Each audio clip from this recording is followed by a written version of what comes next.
Alors, quand vous zoomez, est-ce que vous voyez les pixels?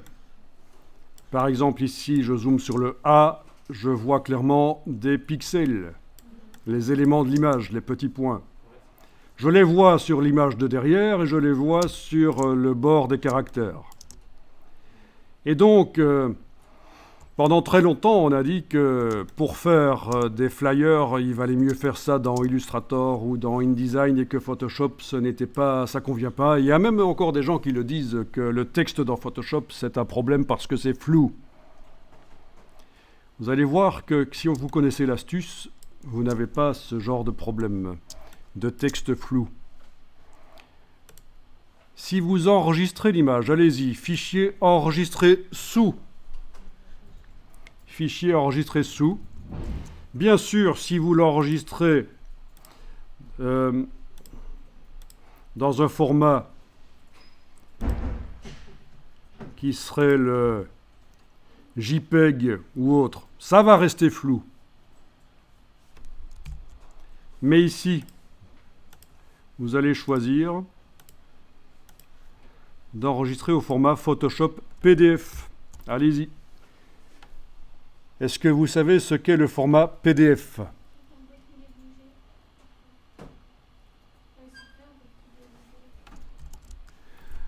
En effet, une fois que le format PDF est enregistré, il est assez figé. Et c'est ça l'intérêt, c'est qu'on peut donner à l'imprimeur le fichier PDF, pas le fichier Photoshop ou le fichier Illustrator ou le fichier InDesign. On lui donne un PDF, c'est figé. Les polices de caractères utilisées qui étaient sur l'ordinateur, elles sont dans le PDF. Même si l'imprimeur n'a pas la police de caractères, il va pouvoir imprimer avec les polices que vous aviez choisies parce qu'elles sont mises dans le PDF. Ça, c'est particulier. Et c'est vrai que pour modifier le PDF, après, c'est possible, mais c'est très limité, difficile. Donc tu as raison quand tu dis que le PDF, c'est un fichier qu'on ne peut pas modifier facilement. Alors, vous avez choisi d'enregistrer au format PDF. À la place de l'extension PSD, il est donc indiqué PDF. Vous cliquez sur Enregistrer. Alors, il y a une petite boîte ici chez moi qui apparaît. Je vais cliquer sur OK. Et en tout cas, j'arrive vers cette boîte-ci. Enregistrer le fichier Adobe PDF.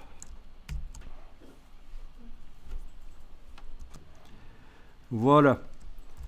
Alors, ce qui est magique, c'est qu'on va enregistrer un fichier PDF.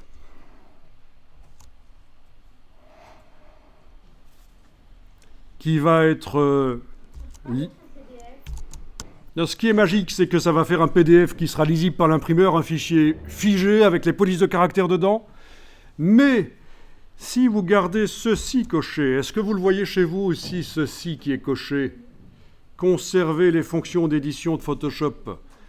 Si ça c'est coché, le fichier PDF pourra être ouvrable, on pourra l'ouvrir dans Photoshop et comme si c'était un format Photoshop PSD. Vous allez retrouver tous les calques, ça ne va faire aucune différence. D'accord? Évidemment, il va être plus lourd si on laisse ça cocher. Ça va être un PDF qui sera assez lourd au point de vue de la taille du fichier sur le disque dur, mais au moins, il sera non seulement utilisable par l'imprimeur pour imprimer, mais aussi vous pourrez l'ouvrir dans Photoshop, comme si c'était un fichier Photoshop. Les calques seront là. On continue le travail comme on veut. Donc, le meilleur des deux mondes, quelque part. Il y a des options ici dont je vous reparlerai parce qu'il y a quand même des choses à savoir. Parce qu'on parle d'imprimer et tel quel, le PDF n'est pas tout à fait imprimable. Alors vous allez cliquer sur enregistrer le fichier PDF ici. Oui, donc il vous met peut-être un message, le même que chez moi, qui dit que oui, vous pourrez ouvrir le PDF dans Photoshop, mais pas dans les anciennes versions de Photoshop. Voilà, logique. Voilà, vous l'avez enregistré. Vous allez le chercher sur le disque dur, là où il se trouve. Vous arrivez à le trouver. C'est important d'avoir de l'ordre dans ces fichiers. Parce que je connais des gens qui, au niveau des fichiers, c'est la cata. Ils enregistrent n'importe où, ils ne savent même pas où ils ont enregistré, ils enregistrent tout au même endroit. Il leur faut des minutes et des minutes pour arriver à retrouver ce qu'ils ont fait. Si l'ordinateur, le disque dur tombe en panne et ils ont tout perdu, ils ne sont pas fiables. En entreprise, c'est pas génial, les gens pas fiables.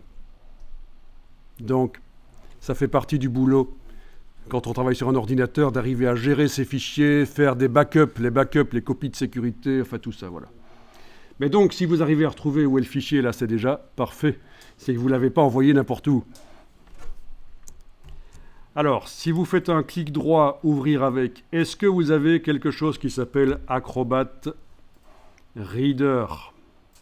C'est un logiciel gratuit, le lecteur de fichiers PDF, le Acrobat Reader. Vous ne le voyez pas? Est-ce que vous avez Adobe Acrobat? Vous avez Adobe Acrobat DC. Essayez d'ouvrir avec ça alors. Voilà. Là, le Adobe Acrobat DC, c'est un logiciel payant comme les autres de Adobe.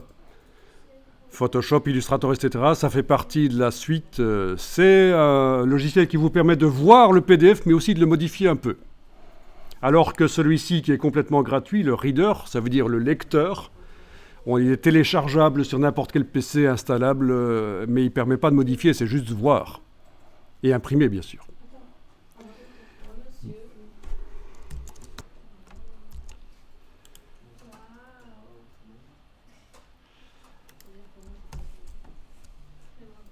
Alors, ça c'est ouvert. Ok, et si vous zoomez dans le lecteur et que vous naviguez jusqu'au texte, qu'est-ce que vous remarquez? Il y a des pixels sur l'image de fond, mais sur le texte, non, c'est du vectoriel. Vous connaissez le vectoriel, comme dans Illustrator. Donc c'est ça l'astuce. Si on imprime ça, ce sera net. Donc j'imagine que là, tout le monde a compris que vous pouvez faire du texte dans Photoshop et ça reste net à l'impression si vous enregistrez au format Photoshop PDF. Voilà, la démonstration est faite.